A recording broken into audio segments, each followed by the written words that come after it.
بسم اللہ الرحمن الرحیم الحمد للہ کفا والسلام علی عباده الذین اصطفى اما بعد اللہم صلی علی سیدنا محمد وعلی آل سیدنا محمد واصحاب سیدنا محمد مبارک وسلم علیہ۔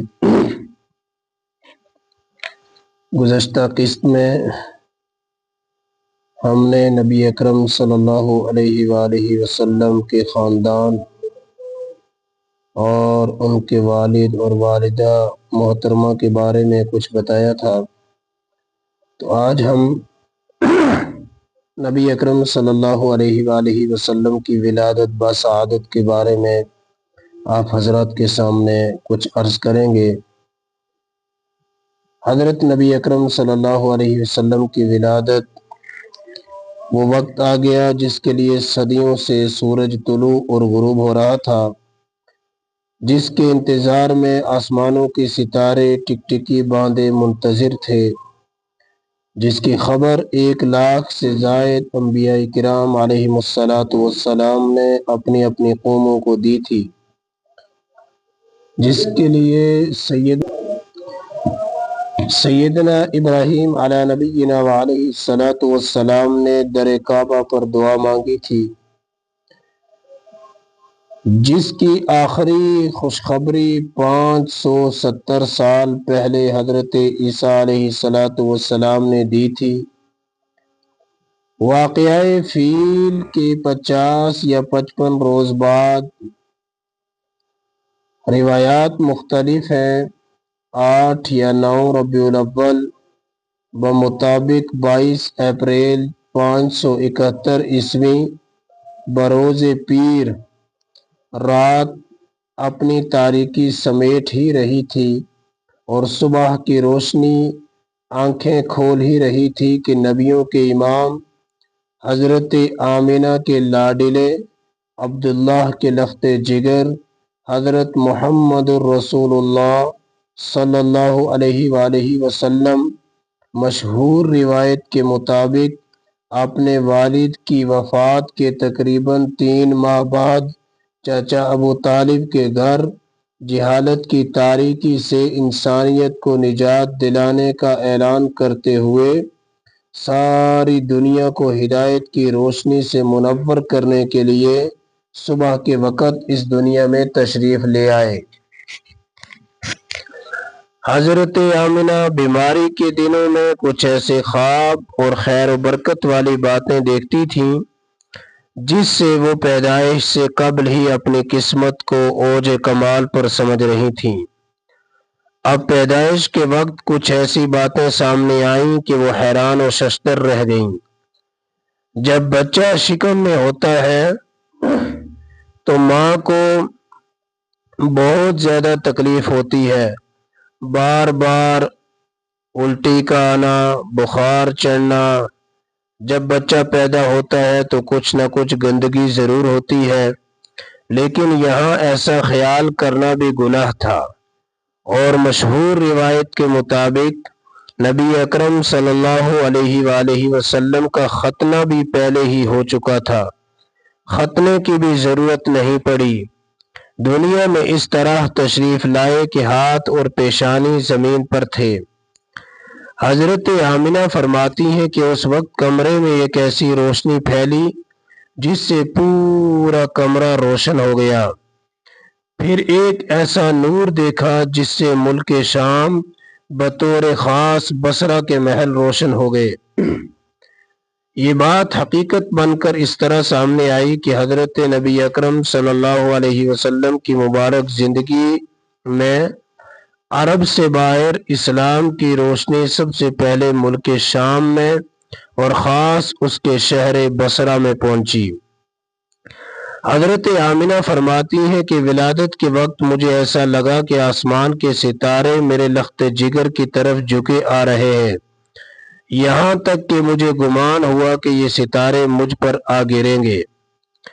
اسی شب یہ واقعہ بھی پیش آیا کہ ایوان کسریٰ میں زلزلہ آیا جس سے محل کے 14 کنگرے گر گئے، اور زلزلہ صرف اسی کے محل میں آیا، دائیں بائیں کچھ بھی نہیں تھا۔ اس سے وہ بہت ڈر گیا۔ پھر جب اس کو یہ خبر پہنچی کہ ایران کا آتش کدہ جو 1000 سال سے مسلسل روشن تھا وہ بجھ گیا، پھر تو وہ اور گھبرا گیا بلکہ حیران و پریشان ہو گیا۔ ادھر اسی کا ایک وزیر اٹھا، اس نے اسی رات کا اپنا ایک اور ڈراؤنا خواب سنایا جس سے اس کے ہوش اڑ گئے، اور اس نے ایک آدمی کو بڑے پادری کے پاس بھیج کر تعبیر معلوم کی۔ اس نے کہا آج رات وہ ہستی تشریف لے آئے ہیں جن کے انتظار میں پوری کائنات تھی، اب شرک مٹ جائے گا اور توحید کے نور سے پوری دنیا روشن ہوگی۔ ایرانی بادشاہت اب صرف کنگروں کی گنتی کے مطابق 14 بادشاہوں تک ہی رہے گی۔ بادشاہ یہ سن کر کچھ مطمئن ہوا کہ 14 بادشاہیاں گزرنے کے لیے ایک زمانہ چاہیے، مگر زمانے کو گزرتے کیا دیر لگتی ہے۔ 10 بادشاہتیں 4 ہی سال میں ختم ہو گئیں اور باقی 4 حضرت عثمان غنی رضی اللہ تعالیٰ عنہ کے زمانہ خلافت تک مٹ گئیں۔ عبد المطلب کو جب معلوم ہوا تو وہ دوڑ کر آئے اور اپنے گود میں لے کر بہت پیار کیا، پھر ساتھ لے کر خانہ کعبہ کا طواف کروایا اور فرمانے لگے میرے اس بیٹے کی بہت اونچی شان ہوگی۔ مکہ میں ایک یہودی عالم تھا، بعض کہتے ہیں کہ تجارت کی غرض سے آیا تھا۔ وہ صبح لوگوں سے معلوم کرنے لگا کہ آج رات بچہ کس کے گھر میں پیدا ہوا۔ لوگوں نے کہا کسی کے گھر میں نہیں۔ کہنے لگا نہیں، کہیں تو ضرور ہوا ہے۔ لوگوں نے معلوم کر کے بتایا کہ عبد المطلب کے جو بیٹے اللہ کو پیارے ہو گئے ہیں حضرت عبداللہ کے گھر بچہ پیدا ہوا ہے۔ کہنے لگا مجھے وہاں لے چلو۔ جب حضرت رحمت عالم صلی اللہ علیہ وسلم پر نظر پڑی تو گور گور کر کے دیکھنے لگ گیا۔ پھر اس نے حضور صلی اللہ علیہ وسلم کے کندھوں کے درمیان مہر نبوت دیکھی تو چکرا کر غشی کھا کر زمین پر گر گیا۔ تھوڑی دیر کے بعد اٹھ کر کہنے لگا یہ وہی نبی ہے جس کے انتظار میں ہم تھے۔ قریشیوں، یہ نعمت تمہیں حاصل ہو گئی ہے اور اسرائیلیوں کا ستارہ ڈوب گیا ہے، ان سے نبوت چلی گئی ہے۔ پھر کہنے لگا قریشیوں، یہ بچہ شرک کے خلاف تم پر حملہ کرے گا جس کی گرج مشرق و مغرب میں سنائی دے گی۔ قرآن کہتا ہے فک رقبہ، وہ کسی گردن کا چھڑا دینا ہے۔ چاچا ابو لہب کو اس کی باندی حضرت صوبیہ نے خبر دی کہ عبداللہ کے گھر میں آپ کا حسین و جمیل بھتیجا تشریف لے آیا ہے۔ اس نے خوشی میں انگلی سے اشارہ کر کے اعلان کر دیا کہ جا تو آزاد ہے، کرتا بھی کیوں نہ، جبکہ غلاموں اور باندیوں کو آزادی دلوانے والے تشریف لے آئے تھے۔ حضرت آمنہ نے کچھ دن دودھ پلایا، پھر کچھ دن آزاد ہونے والی باندی حضرت صوبیہ نے دودھ پلایا۔ انہوں نے اس سے پہلے آپ صلی اللہ علیہ وسلم کے چاچا حضرت حمزہ اور ابو سلمہ رضی اللہ عنہ کو بھی دودھ پلایا تھا۔ اس طرح وہ دونوں آپ کے رضائی بھائی بھی ہوئے۔ ان کی گود میں اس وقت ان کے بیٹے مصروف تھے۔ یاد رہنا چاہیے کہ بعض مورخین اور سیرت نگاروں کا خیال یہ ہے کہ حضرت صوبیہ ایمان لے آئی تھیں اور وہ صحابیہ ہیں، جبکہ دوسروں کا کہنا ہے کہ نبوت کے اعلان سے پہلے ہی ان کی وفات ہو گئی تھی۔ بہرحال ولادت کے 7ویں روز عبد المطلب نے آپ کا عقیقہ کیا اور اس تقریب میں تمام قریشیوں کو دعوت دی۔ پھر اعلان کیا کہ میں نے اپنے اس مبارک بچہ کا نام محمد رکھا ہے صلی اللہ علیہ وآلہ وسلم۔ لوگوں نے حیرانگی سے پوچھا ایسا نام تو آپ کے خاندان میں نہیں رکھا جاتا۔ جواب دیا میں نے یہ نام اس لیے رکھا کہ اللہ آسمان پر اور اللہ کی مخلوق زمین پر اس بچہ کی حمد و ثنا کرے، کیونکہ محمد کا ترجمہ ہے وہ ذات جس کی بہت زیادہ تعریف کی جائے۔ بعض روایات میں یہ بھی آتا ہے کہ یہ نام ان کو خواب میں بتلایا گیا تھا۔ حضرت آمنہ نے آپ کا نام احمد رکھا۔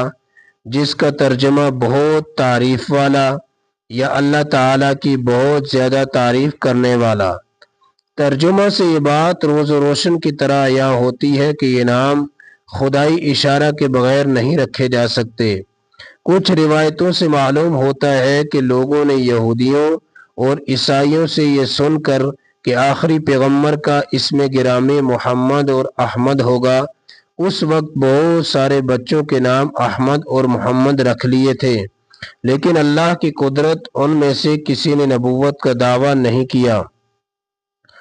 علماء کرام اس میں یہ حکمت بھی بیان فرماتے ہیں کہ حمد ہر ایک کام کے اختتام پر ہوتی ہے، اور کیونکہ نبیوں کا سلسلہ کنارے آلگا تھا، اس لیے آخر میں آنے والی ہستی کو یہی نام زیب دیتا تھا۔